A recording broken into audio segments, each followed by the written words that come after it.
History में देखा जाए तो स्काई डाइविंग का सबसे बड़ा एक्सीडेंट सिर्फ एक छोटी सी गलती की वजह से हुआ। ये गलती तब समझ आई जब 18 स्काई डाइवर्स प्लेन से ऑलरेडी जंप कर चुके थे और अब वापस आने का कोई रास्ता नहीं बचा था।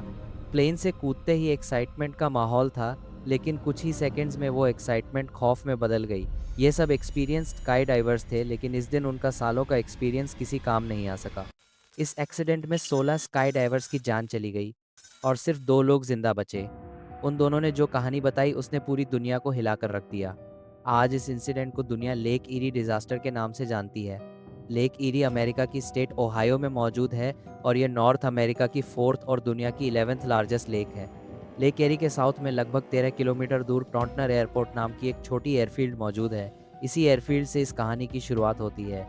27 अगस्त 1967 के दिन इस एयरपोर्ट पर 30 स्काई डाइवर्स पहुंचे।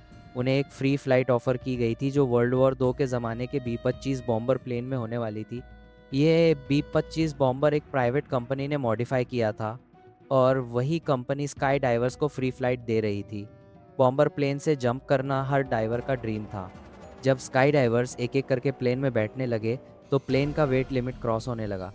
लास्ट मोमेंट पर पायलट ने सिर्फ 20 स्काई डाइवर्स को सेलेक्ट करने का फैसला किया। ये सिलेक्शन एक्सपीरियंस और स्किल के बेसिस पर हुई। जो 10 लोग रह गए उन्हें बुरा लगा, लेकिन उन्हें यह नहीं पता था कि यही फैसला उनकी ज़िंदगी बचाने वाला था। प्लान ये था कि बी-25 बॉम्बर टेक ऑफ करेगा, फिर स्पाइरल बनाते हुए 20,000 फीट तक ऊपर जाएगा। वहाँ से 18 स्काई डाइवर्स को ड्रॉप किया जाएगा। उसके बाद प्लेन और ऊपर जाएगा और लास्ट के 2 डाइवर्स 300 फीट की एक्स्ट्रा हाइट से जंप करेंगे। सबको पैराशूट के ज़रिए वापस टॉन्टनर एयरपोर्ट पर ही लैंड करना था। सुबह मौसम ख़राब होने की वजह से फ़्लाइट डिले हुई, लेकिन शाम के 3 बजे बी-25 बॉम्बर ने फाइनली टेक ऑफ कर लिया। प्लेन के अंदर सब लोग बहुत एक्साइटेड थे। फ्री फ्लाइट भी थी और बॉम्बर प्लेन से जंप करना उनका पहला एक्सपीरियंस था। बी-25 के बाद एक छोटा सेस्ना 180 प्लेन भी टेक ऑफ हुआ। इसका काम 12,000 फीट की हाइट पर रहकर स्काई डाइवर्स की जंप्स को कैमरा में रिकॉर्ड करना था। बी-25 स्पाइरल में ऊपर जा रहा था और मौसम खराब होने की वजह से दोनों प्लेन्स के पायलट्स एयर ट्रैफिक कंट्रोल से कांस्टेंट कांटेक्ट में थे। लगभग 1 घंटे बाद बी-25 बॉम्बर 20,000 फीट की हाइट पर पहुंच गया। पायलट ने रेडियो पर अपनी लोकेशन कंफर्म की। उस वक्त जीपीएस टेक्नोलॉजी मौजूद नहीं थी, इसीलिए पायलट्स पूरी तरह एयर ट्रैफिक कंट्रोल पर डिपेंड करते थे। कंट्रोलर ने पायलट को बताया कि वह टॉन्टनर एयरपोर्ट से 9 किलोमीटर दूर है। 1 मिनट बाद सेस्ना प्लेन के पायलट ने भी एयर ट्रैफिक कंट्रोल से अपनी लोकेशन कंफर्म की। उसे बी-25 दिख नहीं रहा था, इसीलिए गाइडेंस ज़रूरी थी। कंट्रोलर ने सेस्ना पायलट को बताया कि वो बी-25 से 9 किलोमीटर पीछे है। इसका मतलब मैप पर सेस्ना एयरपोर्ट से 18 किलोमीटर दूर था।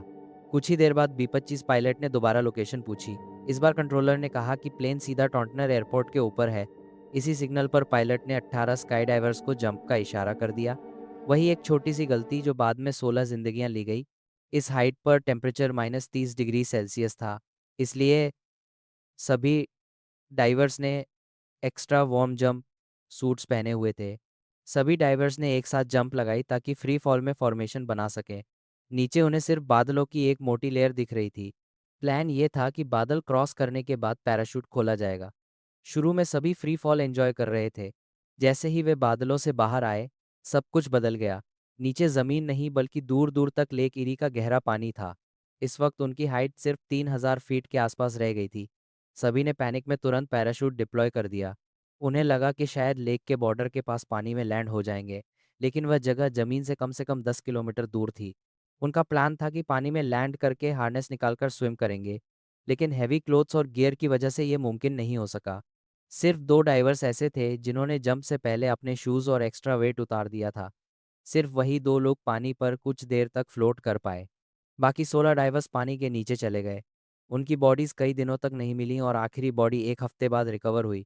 इस इंसिडेंट ने पूरी दुनिया में हेडलाइंस बना दी।